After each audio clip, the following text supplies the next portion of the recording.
आंदोलन का पग पग पर सहयोग बिहार के अंदर प्राप्त होता रहा, लेकिन स्वतंत्र भारत में भारत की व्यवस्था का संचालन कैसे होना चाहिए, गांव के लिए, गरीब के लिए, किसान के लिए, नौजवान के लिए, महिलाओं के लिए क्या कुछ योजनाएं बननी चाहिए। भले ही उस समय की सरकार ने कुछ कार्य किया हो और योजना बनाने में विफल रही हो, लेकिन सरकार से बाहर रह करके जिन महापुरुषों ने इन पर स्वस्थ चिंतन को आगे बढ़ाया था, लोकनायक जयप्रकाश नारायण जी और पंडित दीनदयाल उपाध्याय जी, डॉक्टर राम मनोहर लोहिया जी जैसे महापुरुष उस समय भी इस क्रांति की लौ को स्वतंत्र भारत के अंदर अपने चिंतन के माध्यम से आगे बढ़ाने का कार्य कर रहे थे। और यही कारण था इस देश के अंदर जब आजादी के उन सभी योद्धाओं ने स्वतंत्र भारत में भारत की व्यवस्था कैसे होनी चाहिए, एक स्वस्थ संसदीय प्रणाली को अपनाया था, लेकिन सत्ता मोह में उस समय की सरकार इस कदर आंखों में पट्टी बांध चुकी थी कि एक समय उसने लोकतंत्र को भी कुचलने का कार्य किया, और जब लोकतंत्र को कुचलने का कार्य किया तो आखिर बिहार शांत कैसे बैठ सकता था। आप सब जानते हैं, जब आजादी की लड़ाई चल रही थी, भारत आजाद हुआ 1947 में, लेकिन बलिया ने अपने आप को आजाद घोषित कर दिया था 1942 में ही। हम सब ये जानते हैं, राष्ट्रपिता महात्मा गांधी के चंपारण आंदोलन को गति दी थी यही बिहार की धरती ने। तो स्वाभाविक रूप से लोकतंत्र के प्रति जितना सजग बिहार है, सचमुच वह देखने लायक है। और इसीलिए लोकतंत्र को उस समय कुचलने का जो कुत्सित प्रयास हो रहा था, लोकनायक जयप्रकाश नारायण जी के नेतृत्व में उस समय लोकतंत्र को बचाने के लिए जो आंदोलन प्रारंभ हुआ था, वह भूतपूर्व था। देश की आजादी के बाद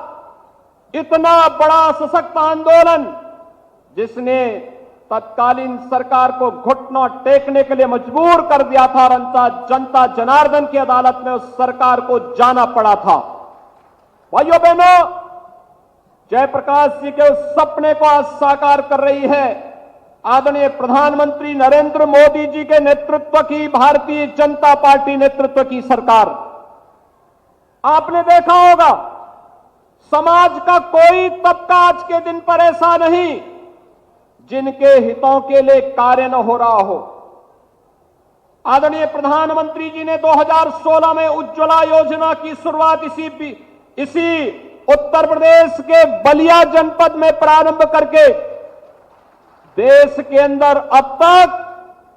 8 करोड़ से अधिक गरीबों को, जिन्होंने कभी रसोई गैस के बारे में सोचा भी नहीं था, निःशुल्क रसोई गैस देने का कार्य भी कर दिया गया। यही नहीं, चाहे वह गरीब के सिर को ढकने के लिए छत देने का कार्यक्रम हो, और चाहे वह वे तमाम गरीब कल्याणकारी योजनाएं, जिन योजनाओं के माध्यम से देश के अंदर बिना भेदभाव के प्रत्येक नागरिक को, न उसकी जाति, न मत, न मजहब, न क्षेत्र, न भाषा, वो उत्तर का है या दक्षिण का, पूरब का है या पश्चिम का, उत्तर प्रदेश हो या बिहार, कोई भेदभाव नहीं। प्रधानमंत्री जी ने समान रूप से सभी को उन सभी योजनाओं का लाभ दिया जो आजादी के 70 वर्षों तक नहीं मिल पाया था, वह देने का कार्य आज प्रधानमंत्री मोदी जी के नेतृत्व में भारत के अंदर 135 करोड़ लोगों के जीवन में परिवर्तन लाने का जो कार्यक्रम चल रहा है, ये उन्हीं महापुरुषों की प्रेरणा है जो कभी प्रेरणा लोकनायक जयप्रकाश जी ने दी थी, जो प्रेरणा कभी पंडित दीनदयाल उपाध्याय जी ने दी थी, जो नारा कभी राम मनोहर लोहिया जी ने दिया था, वही सपने आज साकार होते हुए दिखाई देते हैं। लेकिन भाइयों बहनों, जो लोग जयप्रकाश जी के नाम पर और लोहिया जी के नाम पर राजनीति को आगे बढ़ाते रहे हैं, उनके कारनामों को हम सब जान रहे हैं, पूरा देश और पूरी दुनिया जान रही है। राजनीति का प्राधिकरण हो, इसके वे धुर विरोधी थे, लेकिन राजनीति का प्राधिकरण बिहार के विकास को बाधित कर रहा है। आज आप देख रहे होंगे, आज से कुछ वर्ष पहले उत्तर प्रदेश के अंदर भी राजनीति का प्राधिकरण था, अपराधियों का भ्रष्टाचारीकरण था। और भ्रष्टाचार और राजनीति जब एक साथ मिल जाती है और अपराध और राजनीति जब एक साथ मिल जाती है तो कोड़ में खाच का काम करता है। और यही कार्य बिहार जैसा शार्प ब्रेन, जहां पर इतना अच्छी बौद्धिक संपदा बिहार के अंदर, बिहार के युवाओं के अंदर है, लेकिन बेईमानी और भ्रष्टाचार बिहार के इन युवाओं की प्रतिभा को आगे बढ़ने से रोकती है। और बिहार के नौजवान को जब भी अवसर मिला देश और दुनिया के अंदर, उसने अपनी प्रतिभा और अपनी क्षमता का लोहा मनाया है। भाइयों बहनों, आज जब जयप्रकाश जी के इस पावन जयंती कार्यक्रम के अवसर पर हम सब उनकी पावन जन्मभूमि पर यहां पर उपस्थित हुए हैं, यहां पर इस गांव के बाद की भूमि जनपद बलिया की भूमि आती है। और हम लोगों ने पहले से तय किया है, मैं तो बिहार सरकार से पहले से ही कहता रहा हूं कि हमें बाढ़ की समस्या के समाधान करने के लिए नदी के ड्रेजिंग के कार्यक्रम को आगे बढ़ाना चाहिए। यह हमें जल यातायात की सुविधा के साथ भी जोड़ेगा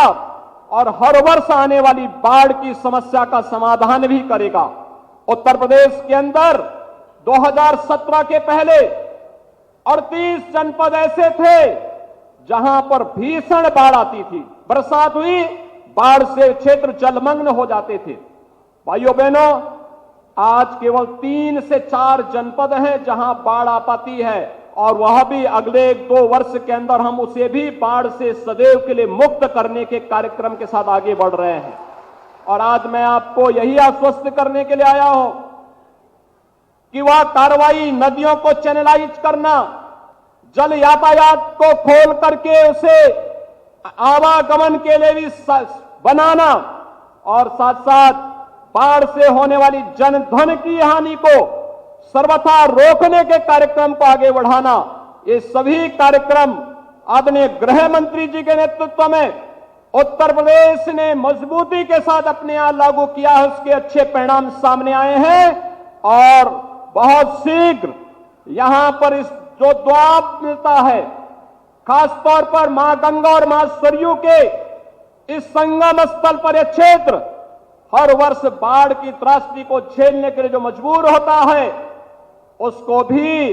उत्तर प्रदेश सरकार अपने कार्यक्रमों के साथ आगे बढ़ा करके इसे बाढ़ से मुक्त करने के साथ ही यहां के समग्र विकास को आगे बढ़ाने का कार्य करेगा। आज के इस अवसर पर एक बार फिर से लोकनायक जयप्रकाश नारायण जी को उनकी पावन जयंती के अवसर पर उनका पुण्य स्मरण करते हुए